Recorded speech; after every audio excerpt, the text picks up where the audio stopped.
Hello all, my name is Krishnak and welcome to my YouTube channel. So guys, today in this particular video, we'll try to deploy a machine learning model with the help of StreamLit library. In our previous video, we have already seen how to deploy models with the Flask app. And in this particular example, we will be focusing on this banknote authentication model. And remember, I've taken this particular project in my playlist, which is called as Docker end-to-end implementation. Now, before going ahead with respect to this particular video, guys, if you are looking for career transition advice, please make sure that you watch this video till the end, because at the end, I'm going to share you some important information. So let's go ahead and try to see it, guys. And again, I'm telling you, I'm just going to show you that how we created the model, because already this is explained in my Docker end-to-end playlist. So this particular data set which we downloaded was from this particular link I have already given over there. So you can go to this particular link, download that particular data set, and this is the bank authentication.csv. In this particular data set, you have 4 variables like variance, skewness, kurtosis, entropy, and class. Class is basically my dependent feature to determine whether the banknote is authentic or not authentic. So this particular value, based on this particular values, we should be able to determine this. Now, considering this, what I've done is that I've divided this into independent and dependent features. Then I have actually applied train test split, did my train test split with the test size as 30%. Implemented the random forest classifier, did some prediction, got the accuracy score, and you can also find out the other performance metrics like precision recall. I hope I've shown this. If you really want to go in much more depth to understand the use case, just go to this particular playlist, that is Docker end-to-end implementation. Okay, the link again will be given in the description. Then finally, as soon as I create that particular model, I'm going to create that pickle file. So the pickle file name is classified.pickle. Now, this is fine, right? You have created the pickle file. Now we need to create the front-end web app, where by using StreamLit, and where we'll be able to access the model also. And then as soon as we give the input, we'll also should be able to get the output. Now, considering this, again, in my Docker playlist, I've shown you how you can do with the help of Flask app. So this is with respect to the Flask code in my Docker playlist I've actually shown you. What I'm going to do is that I'm going to take this same code, okay, with respect to StreamLit, and I'm just going to copy in my another file. But remember, what I'm going to do is that I'm just going to uncomment all the Flasker, and you remember, guys, we also created the front end with the help of Flasker, so that we could actually give that 4 inputs in the front end and get the output. So I will be commenting down all these particular lines, that is Flasker. I don't require this app.route, because now we are actually creating with the help of StreamLit. In StreamLit, we do not have to write this app.route, So what I've done is that I'll just go to my app1.py. Now, first of all, I have to import StreamLit as st. Now, remember one thing, guys, this StreamLit library we have to install.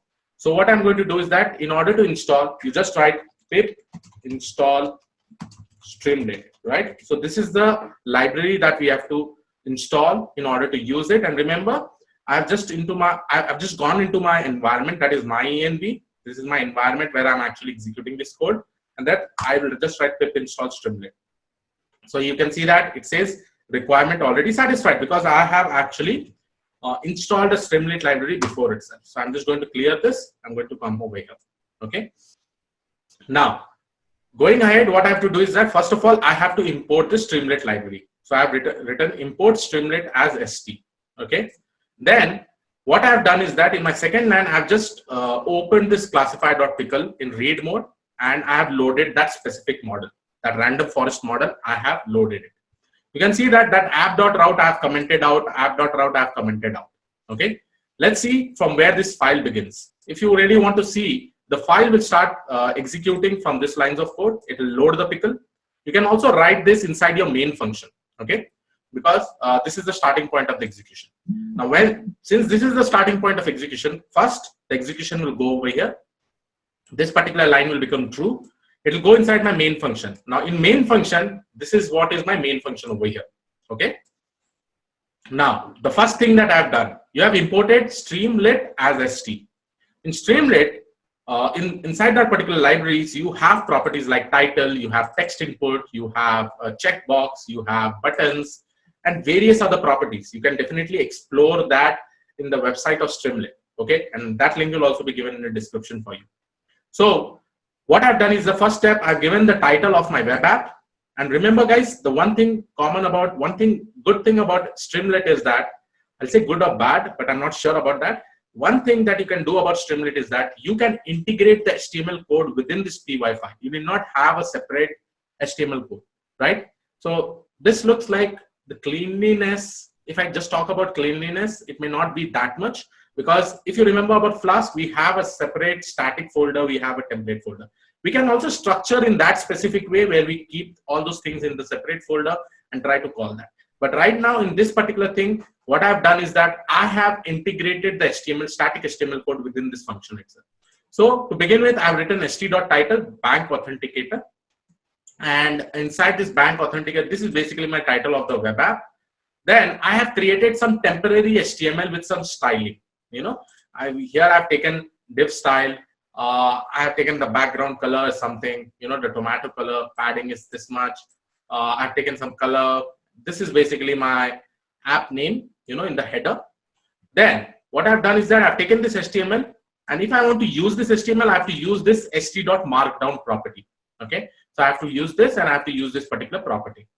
And don't have to worry much about the front end thing, guys. There will be a team who will actually help you with all this particular thing. You just have to load it in the form of markdown. Now, remember in my, if you remember this particular problem statement, we have to give 4 variables, that is variance, queueness, kurtosis, and entropy. Then my model will be able to predict it. You know, it will be able to predict it.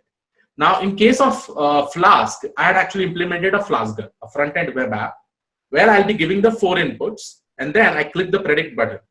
Now, what I do is that I get that values, I pass it to my model and get the output. Now, similarly over here, I will be creating 4 text inputs. So st.text input, st.text input, st.text input, and this one. With different names, obviously, variance, queueness, kurtosis, entropy.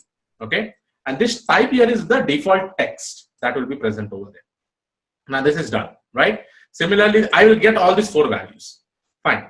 I've created a empty variable which is called as result. And if I say that if st.button of predict, right? That basically means I'm going to create a button which is in the name of predict. And if that predict button is clicked, you know, so this becomes true. This particular condition becomes true. Now in this condition, what I'm doing, I'm calling a function which is called as predict node authentication.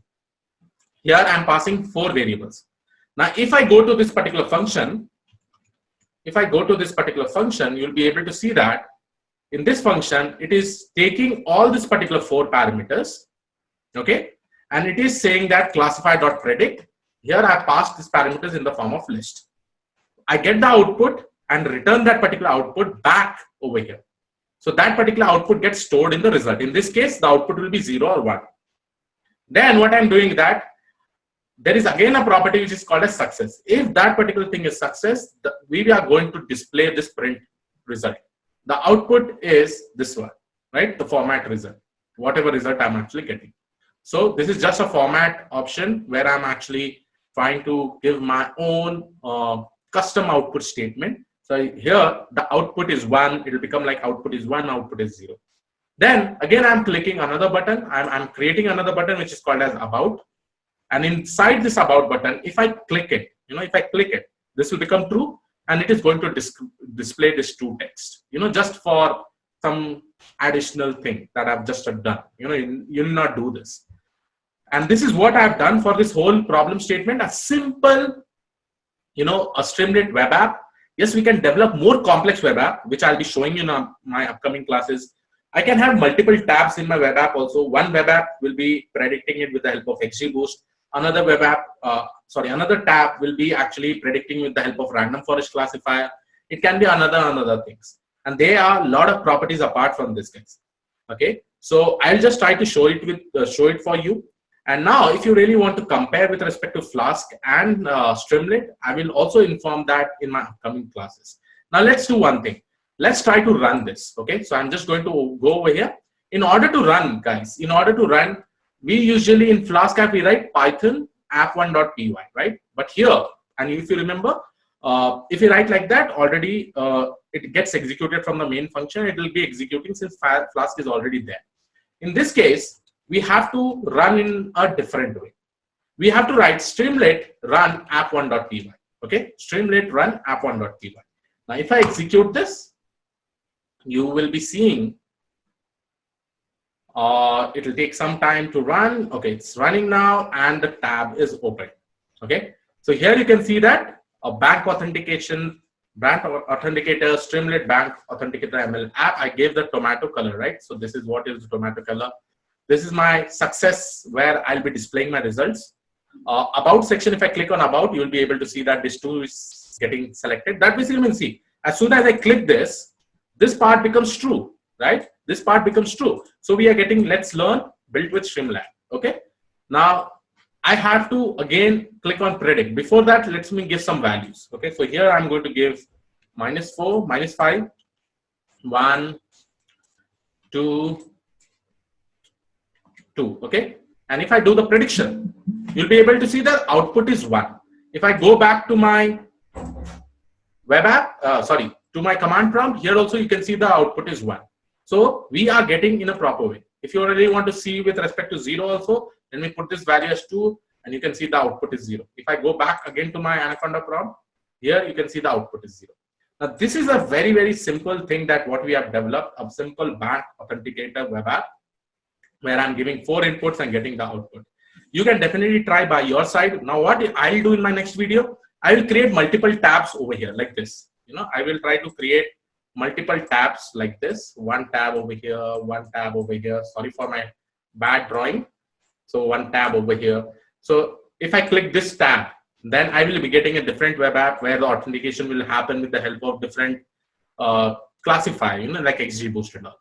So this is just to show an example, and more complex things I'll try to do in my upcoming video. This is just an introduction with respect to StreamLit. I hope you like it. Again, the comparison with respect to Flask and StreamLit, I'll try to show you in the upcoming videos. But note one thing, I think Flask will be used by many of the people. Flask or Django will be used by many of the people.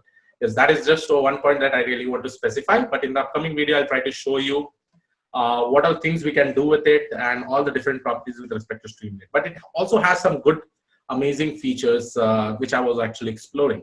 Now, guys, if you're looking for career transition advice towards data science, please make sure that you go and watch Springboard India YouTube channel, because here you'll be able to see a lot of videos from real-world data scientists who are actually working in different companies.